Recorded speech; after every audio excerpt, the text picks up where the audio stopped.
The Cleveland Cavaliers select Evan Mobley. Has been a historical franchise in this league for years. We have a trade to announce. The Boston Celtics select Jason Tatum.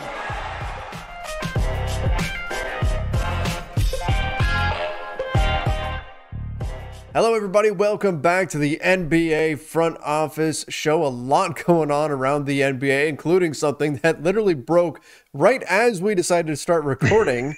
Keith Smith joining me. You can find him on Twitter at KeithSmithNBA. I'm Trevor Lane. You can find me at Trevor_Lane.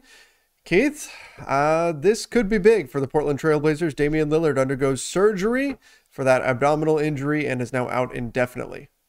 Yeah, and it's funny talking about how things are breaking just as we're recording. Chris Haynes, first one to tweet anything that had a timeline, and his says 6 to 8 weeks for Damian Lillard. So everybody else had kind of left it as indefinitely, and could be season ending and all that. So 6 to 8 weeks, that puts us, let's say, 6 weeks, that'd be what, beginning of March. 8 weeks is the middle of March. You're talking a month and a half left in the season. My guess is if that timeline is accurate, he's probably done for the year. Because if you look at where they're at in the standings and record wise, what are you bringing them back for at that point? No disrespect to the rest of the guys on the roster, but that's got to be a real question. And they've won their last 2 games, one against the Kings and then one against the Nets. They picked up that win and now have moved up to the 10 seed in the West. And so they're in the play-in tournament if the playoffs were to start right now. But now without Damian Lillard, you would have to imagine this shifts the Blazers probably more into a seller mindset once we hit the trade deadline. I would think. I mean, if you're Portland, do you really want to be chasing the play-in?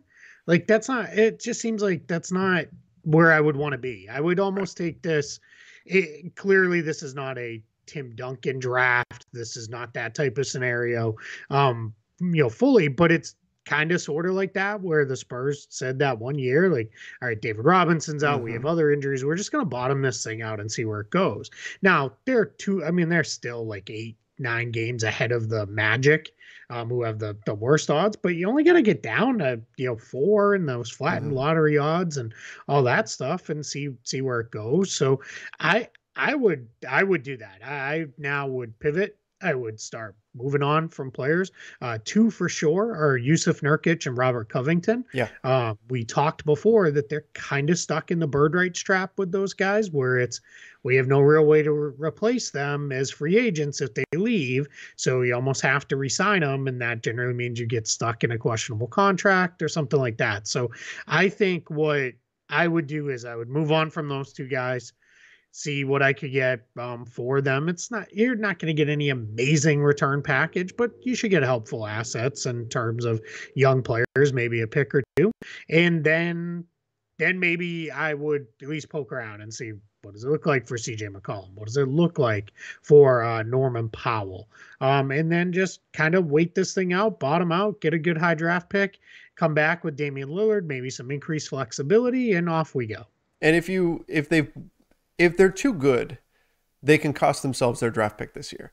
And they're not going to be good enough to really make a deep playoff run or anything like that. So you might as well bottom out as much as you can, because you have the added incentive of, okay, well, then we get to keep our pick if it's in the lottery.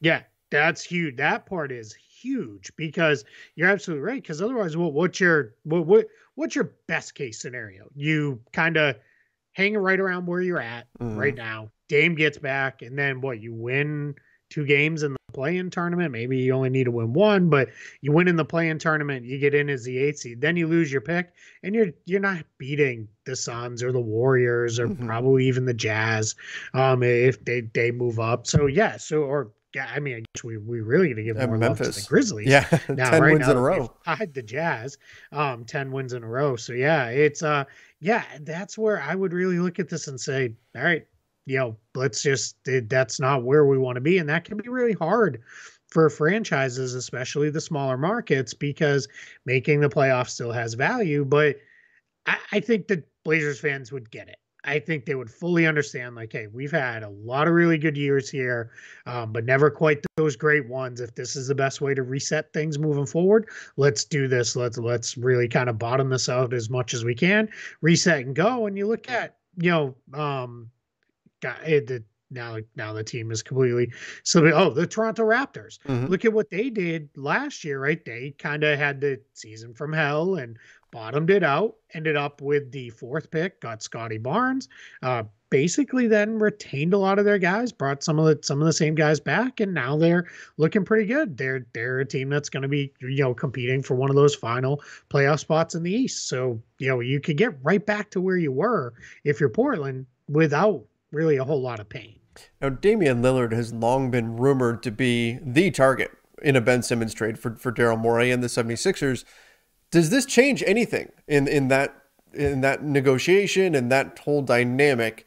Damian Lillard now probably, he's going to be on the shelf through the trade deadline. What does this mean for the 76ers, their pursuit of Lillard, a potential Ben Simmons trade? What happens now with those two teams? Yeah, I would hope it doesn't change anything from Philadelphia's side. If you really felt like, hey, we can get Damian Lillard, we want Damian Lillard, still go get him, because the zero you get from him over the next 6 to 8 weeks equals the exact same zero you're going to get from Ben Simmons. So why not, right? And especially if you feel like, hey, this surgery is going to correct whatever's wrong with Damian Lillard. That's going to get him back to being the guy that he used to be. Let's face it, he's had kind of a rough year. This was obviously bothering him over the summertime and the Olympics too. Whether that's where he got hurt or it was just still hurting him, then this is something that's carried now for several months. So if you're looking at it more as if your Philly is, all right, if we get anything out of him the rest of this year, bonus, but I'm not going to really, worry about that too much. That's more of a next year and beyond kind of move, if that's where you're looking. And then if you're Portland, if you're thinking like, hey, maybe it is time to move on from Damian Lillard, maybe we go. My guess is this is not that. My guess is this is get him fixed. We're going to go a different direction with our team. Now we have full reason to say to everybody, just forget it this year. Let's go. And they just hang on to Lillard and move that direction. Yeah, if anything, I would imagine this causes the Blazers to be more entrenched in keeping Damian Lillard, because other teams can come to the Blazers and say, well, he's hurt, so we're not going to give you quite as much. And for the Blazers, it makes no sense to deal with any kind of a diminished asset return in that type of situation. You might as well just wait. Just let him get healthy and then go from there. Yeah, it's Damian Lillard. You trade him for the same stuff you'd get this summer anyway, right? If you want to, and unless he comes back and looks absolutely horrible, like all of a sudden this surgery made him worse, which it's not going to. So yeah, that's the direction I think you highly consider. All right. Speaking of Ben Simmons, the standoff continues. Adrian Wojnarowski. We're not playing the siren. No, not worth it on this one. But Adrian Wojnarowski reported that essentially Rich Paul and Daryl Morey, they met, Elton Brand as well. They met, and you would think, okay, they're going to meet and something's going to change. But they met and everything is exactly the same. Ben Simmons wants out. Ben Simmons will not play for the 76ers. The 76ers are still hoping that he will play for them. Why? I don't know, but yeah, apparently that is still like their top goal. You meeting for lunch about the future front office show and coming back and saying, all right, we're going to keep doing the show. Yeah, right. Nothing changed. My hope is, do you remember, you've seen Mighty Ducks movies, right? You've seen all of them? Yep. In fact, I just watched D2 the other night, just for fun, randomly. I put it on 2 nights ago. That's my favorite. My wife was making fun of me. She's like, really? We're watching this? I said, yes, we are. Julie the Cat, man. That's right. I had a crush on Julie the Cat back in the day, so we'll just leave that there. But I in the third one, when the varsity takes the freshman team out to the dinner, and then they stick them with the massive bill because it's like lobsters and steaks and everything. Yeah, that's right. I just hope one side or the other did that here. Like either Clutch stuck the Sixers with a huge bill, or the Sixers stuck Clutch with a bill, and we go from there. That would certainly be, that would add to that's going to come out like a year from now, right? Somebody's going to be doing an interview with somebody, and it's going to come out. I hope. And it's going to be a fun little detail. But let me tell you, I don't understand, and this is a complete tangent here. Mighty Ducks won.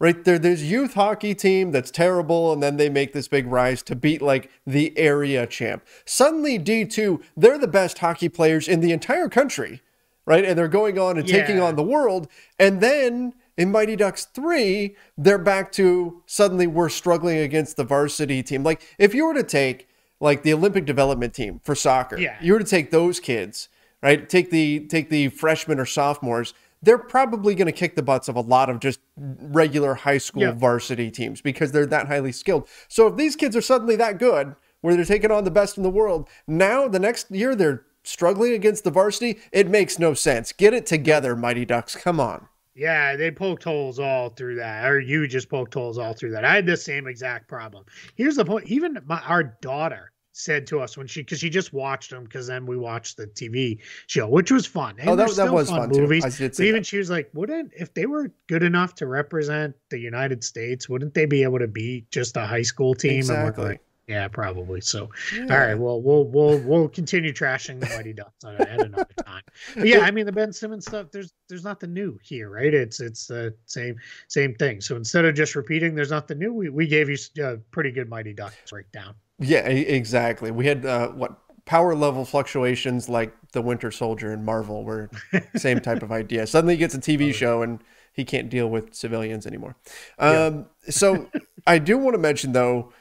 This came out, I think this was from Jake Fisher for Bleacher Report, mentioning that Ben Simmons is going to need some time. Like if Simmons gets traded, let's say he's traded tomorrow, wherever he goes, it's not like he's playing the next day. It's going to take some time for him to ramp up. So not that that's a deterrent from a trade or anything like that, but just fans, I think, have to keep that in mind. If you wind up being a fan of the team that trades for Ben Simmons, you also have to realize that there's going to be a waiting period. There's going to be some time for him before he's going to be able to get back out on the floor.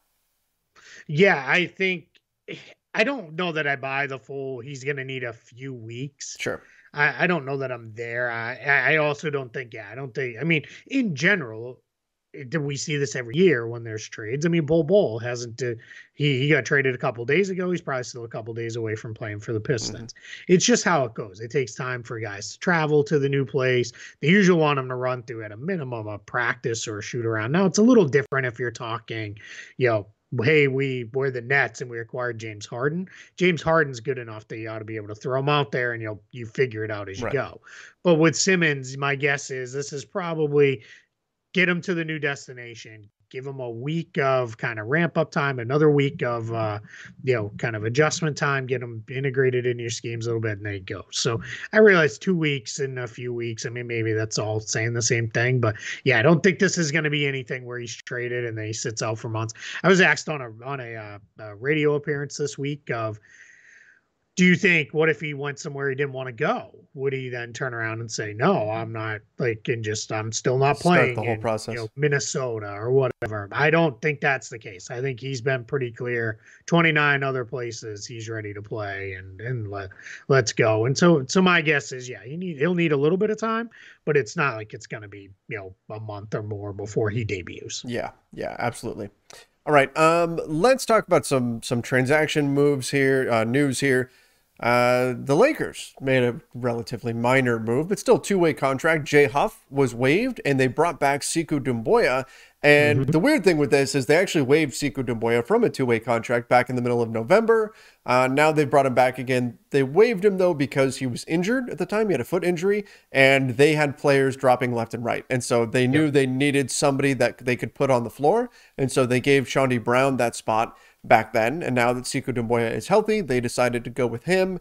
It also fits in with the Lakers' current mindset of we're going to play more small ball. So that's where a guy like Jay Huff, a 7-footer, he probably has no chance of getting on the floor. When Dwight Howard's not getting into a lot of games, Jay Huff, realistically, you're probably never going to turn to him. Whereas a wing like Doumbouya, possibly when you're playing smaller, you may break glass in case of emergency, have to turn to him at some point. So it makes sense for the Lakers to do this, even if it is a little bit weird that they just waived him a couple of months ago and then they say, come on back. Yeah, absolutely. And you're spot on. I mean, Dwight Howard is playing 5-10 minutes most nights, and then DeAndre Jordan doesn't play at all. Yeah. So you have no reason to keep, as you said, a third 7-footer on this roster. So yeah, get Dumboya in there. They seemed excited to have him when they first got him, and then he got hurt very quickly. So it does make sense that, hey, let's bring him back and see where we're at. For a team that I continue to say they don't have a lot of even like just take a flyer on young upside plays here. Like it's kind of, now they've made a couple tweaks, and they the one on roster guys, Talon Horton Tucker, obviously, but now you have Dumboya and Mason Jones as a couple guys of let's see what we got here, and that's kind of what the two-way spots should be used for. So I think this is one that makes a lot of sense, and I apologize, I left Austin Reeves out. I was gonna say HBK, Austin Reeves. Yeah, that's true. Yeah, then that was totally my fault there. Yeah, he's another younger upside play kind of guy. So yeah, I mean this is what the two-way spots are for. You should be kind of churning through them, and it kind of sucks for Jay Huff, but he'll pop back into the G League, and because he's a 7-footer that has shown he can play a little bit, he'll get another shot somewhere. Yeah, absolutely. And again, from the Lakers side, it makes sense to have more wings on the roster, and they just kind of got rewarded for taking a chance on a wing because now they've got a guy that's been in their starting lineup in Stanley Johnson, and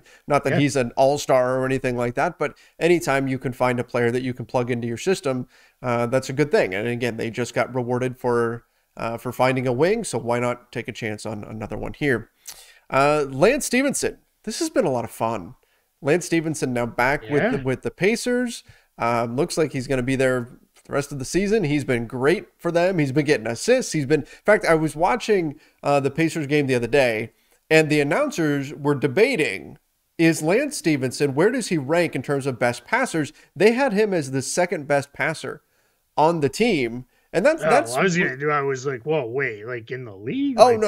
On the team, on that particular team, they have him as the second best passer, behind Sabonis.